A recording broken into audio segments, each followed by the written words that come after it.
Hey everybody, this is Dan from PredatorStuff.com, and this afternoon I'm doing a review of the Sideshow COllectibles full-size wolf bust from AVP Requiem. It just arrived from FedEx. I just took a bunch of photos that I'll be posting on the site, and I figured I'd just do a little video to show you guys what this thing looks like. It's a beast, let me tell you. This is it here, fully assembled. You can see it's quite a big piece. It's got the separate dreads, and the dreads are pretty cool, but it makes the bust weigh a ton. So when you see that shipping weight of 51 pounds, you're kind of wondering what's so heavy. The Sideshow one, the other Sideshow, the P1, is only about 30 pounds. Well, when you first pick up the bust out of the box, it doesn't feel like much, but then once you put the dreads on, now you know why it's about 50 pounds. It weighs a ton. Also, what's interesting is the base. This base right here, the base is connected to the piece already. It doesn't come off. It's already, part of the actual sculpt. It's glued right on. So there's the only loose parts on this thing are the dreads. It's acrylic eyes. The teeth are sort of have a transparent effect to them. They're really nice. The overall paint job is pretty good.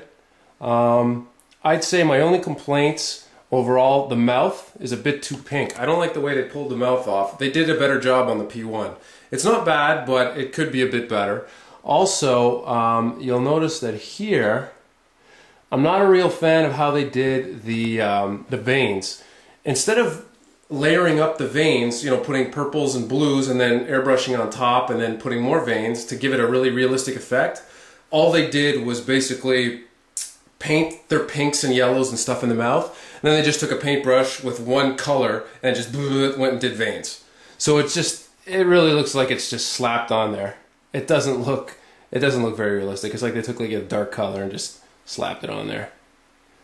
You can see what I mean. So I'm not real happy with that, but who cares? The rest of it's pretty killer. So like I said, the mouth is just a bit too pink. The burn effects are really cool. The eyes are cool. The teeth are cool. Another thing that you're going to find interesting is the material they use for dreads. If you've ever done costumes, if you've ever seen costumes, the way they do the dreads is with like a cold foam or something like that, and they're really squishy. These ones here are quite a bit more solid, and it still feels like the same kind of material, but they've given it some kind of a latex or rubber covering, like they've dipped the dreads. And you can see what they've done. Let's see if we can zoom in here.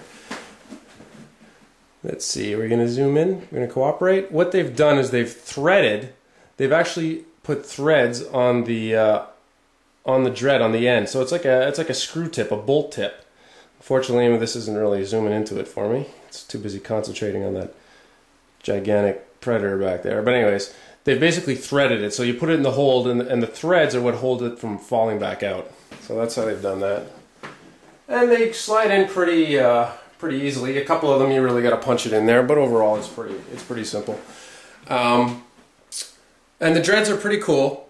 They hang down okay. A couple of them are sort of bent weird just from the box, just from being in the packaging, but I assume that'll just straighten out over time just from sitting there. The dreads are going to straighten out.